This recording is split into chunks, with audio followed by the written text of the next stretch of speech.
I think we have to remember that in any referendum or election a great deal will be said on both sides, and it's highly adversarial. No side is going to concede any ground to the other, which makes it very difficult for the voters to work out what's likely to happen in the event of a yes or a no vote.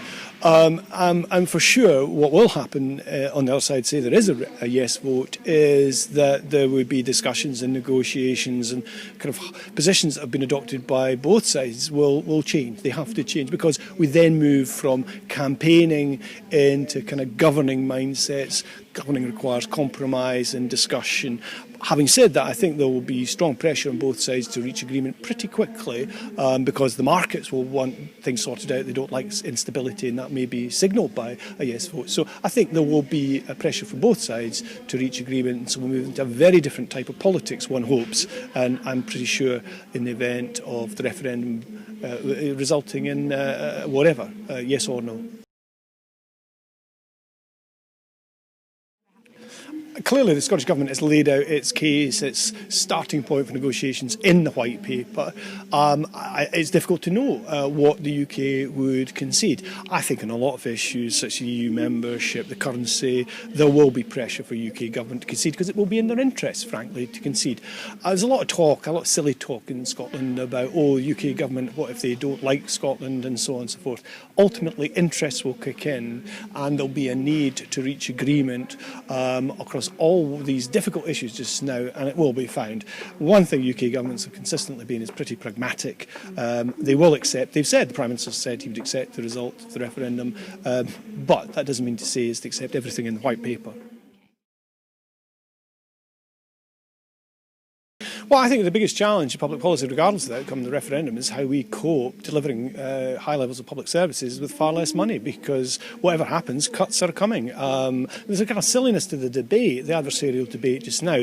What each side is claiming, if you vote for its way, there'll be public services will be protected and money will be protected. The truth is that neither side can guarantee that. We've just heard this week from the Institute of Fiscal Studies that only about a third of the cuts that are coming have been imposed on us. So we've still got a lot more to come. So that's going to happen if we vote no. And there will be difficult questions on the other side of a yes vote. Cuts will have to happen. So I think that's going to be the biggest challenge over the next decade and more, is how we deliver high-level services with less. Frankly, the referendum will not resolve that issue. I think if there's a yes vote, Barnett will go, because the only real impediment in the way of removing Barnett is Scotland, and if Scotland leaves the Union, then there's no reason to keep it. But I think if there's a no vote, then the question is, will London want to reform Barnett? Will it want to be seen as magnanimous towards the Scots, or will it want to say, right, you've had your chance, and now we're going to cut you? I suspect they won't want to do the latter. So it's going to be quite challenging, quite tricky, I think, to see a way forward in terms of funding. I would also stress that I think both Scotland and Wales have got to get out of this debate in which they measure success in terms of the amount of money we get out of the Treasury. Both Scotland and Wales have done reasonably well over the years, Scotland more so than Wales for sure.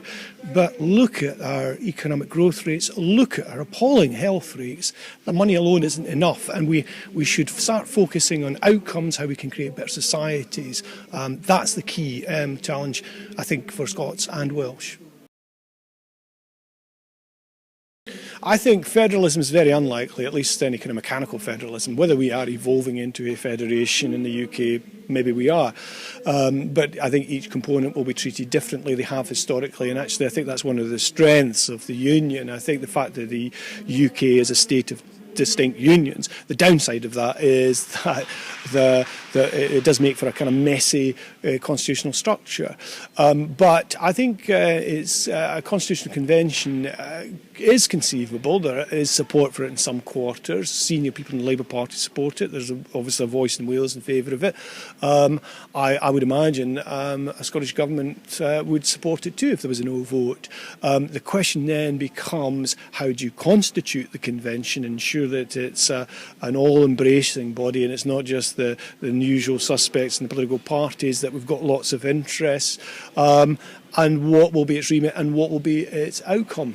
Now, one imagines that the outcome of any serious convention would have to be put to a vote across the UK, and that would be interesting. So it's a long process, and there's no certainty we'll get to even first base on that, but I still think that's much more likely than we'll move quite rapidly to a federation. But we are hesitantly, slowly reforming the UK. Even a yes vote, I think, will not really result in the kind of big changes that some imagine. I think we'll end up with a kind of more confederal type relationship between Scotland and our UK in that event. How does that work with the rest of the UK? That's a difficult question. I think Wales would have a problem in fitting into the referendum campaign. I think this side of the referendum, very difficult to see how Wales and the Welsh voice will be heard either in Scotland or indeed in London to any great extent. But the other side of the referendum, my view is that Wales needs to prepare for any eventuality. It's got to have contingency plans to ensure that the Welsh voice is heard in the future, both if Wales wishes to have more powers, has to have a clear worked out plan, and also a plan to ensure it's implemented. Purposeful opportunism, that's the key. Have a very clear purpose, take advantage of a shifting opportunity structure, shifting context. I have no idea what's going to happen. I think the most likely outcome at the moment looks like a no vote, but any government or any campaigner who thinks that's the end of this issue will soon be disabused of that notion within a very short period of time. I still think that any number of things could happen between now and the referendum, and the reason we don't know, and we should be honest about it, we don't know, is because the public has yet to really engage with this issue.